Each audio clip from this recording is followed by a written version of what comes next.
Nasib itu sesuatu yang kita terima atau bagian kita yang bisa kita pilih. Oh, bedakan itu ya. Ada qadar, ada takdir, ada qadha, ada nasib, itu lain. Ya.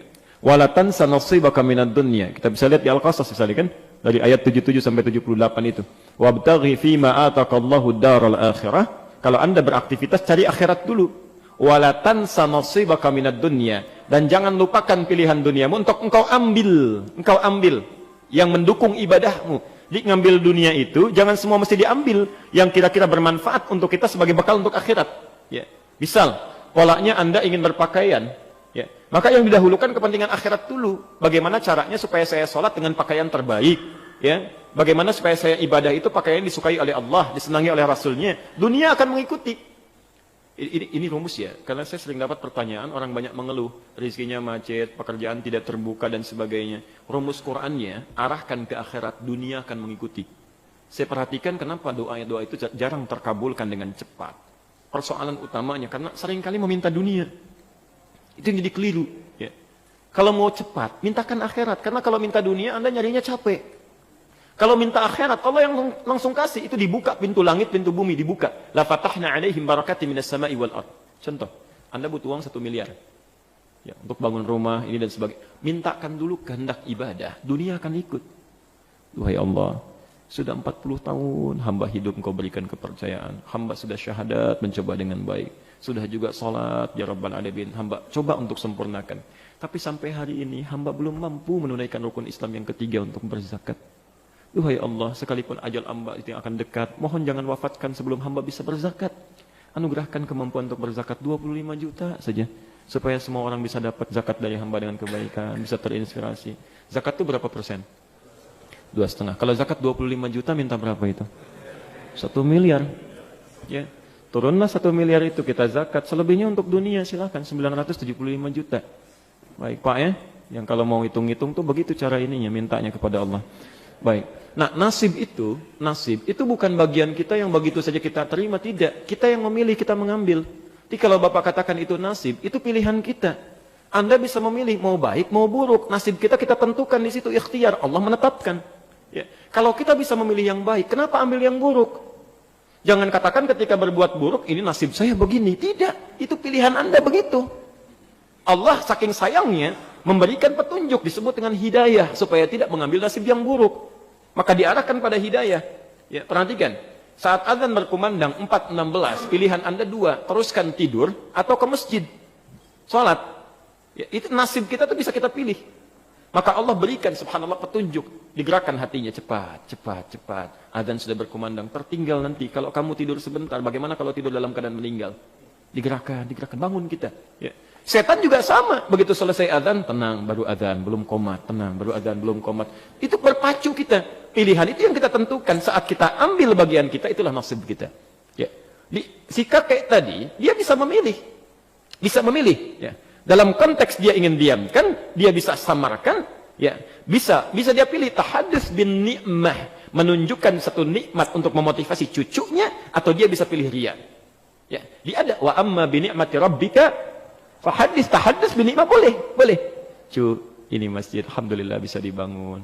Ya alhamdulillah dengan izin Allah. Ya di antaranya dulu kakek pernah diberikan rezeki, disalurkan ke sini. Kamu juga dulu nanti kalau punya rezeki ya ke depan jangan hidup untuk sendiri saja. Itu boleh Pak.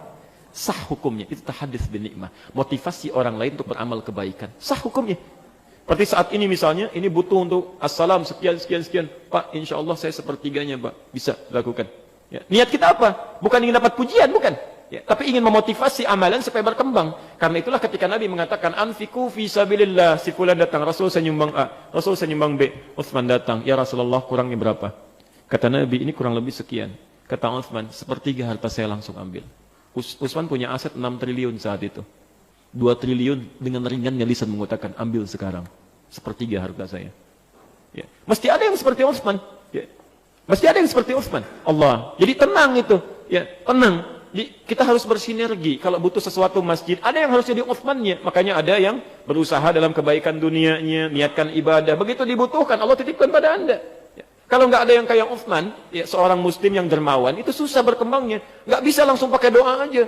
Assalamu mau pasang kubah, Allahu Akbar, turun kubah dari langit. Gitu. Nggak bisa. Terus ada Utsmannya ikhtiar. Ada ikhtiar. Tapi poin saya ketika Utsman mengatakan sepertiga, itu nggak ada unsur ingin dipuji. Jadi menampakkan kepada orang supaya termotivasi untuk beramal. Buktinya apa? Umar langsung datang. Ya Rasulullah, saya dengar Umar sepertiga ya. Betul, bala, saya setengah. Saya setengahnya. Setengahnya harta Umar mungkin tidak sebanding dengan sepertiga harta Utsman. Tapi poinnya setengahnya. Umar itu selalu ingin berlomba dengan Utsman. Selalu. Masya Allah. Begitu dengar Utsman, sepeninggal Nabi, itu punya kebiasaan, sibuk luar biasa, pekerjaannya bolak-balik Madinah, keluar masuk, ekspor impor, itu Utsman. Sampai saking hebatnya, sampai hari ini yang punya tabungan di Bank Saudi, sampai sekarang cuma Utsman. Utsman tuh punya amalan, sahabat Nabi dijamin masuk surga bersama Rasulullah tingkat paling tinggi, subhanallah, hisabnya sangat ringan, sampai hari ini masih punya investasi di Bank Saudi. Dulu zaman Rasulullah ada sumur, ya, yang itu dieksploitasi oleh Yahudi, dimonopoli, kalau mereka mau minum mesti bayar. Sama Utsman dibeli, dibebaskan orang dari situ. Dan kebun di sekitarnya dibeli. Sekarang difungsikan jadi hotel, ya. Setiap ada royalti dari situ dimasukkan rekening, diberi nama atas nama Utsman bin Affan, disedekahkan. Ya. Sampai kiamat, kalau kurang 2 hari lah ya. Kalau kiamat kan orang Islam nggak akan hidup, tidak akan hidup. Ya. Sampai menjelang kiamat kalau masih ada, itu pahala mengalir bagi Utsman. Bayangkan. Seorang sahabat Nabi dijamin masuk surga, hisabnya sangat ringan, bersama Rasulullah surganya masih punya amalan sampai hari ini. Saya, Anda, kita bukan sahabat Nabi, surga nggak jelas sampai hari ini, ya, hisab masih menegangkan, amalan masih berantakan, hari ini masih sulit untuk beramal. Sampai hari ini.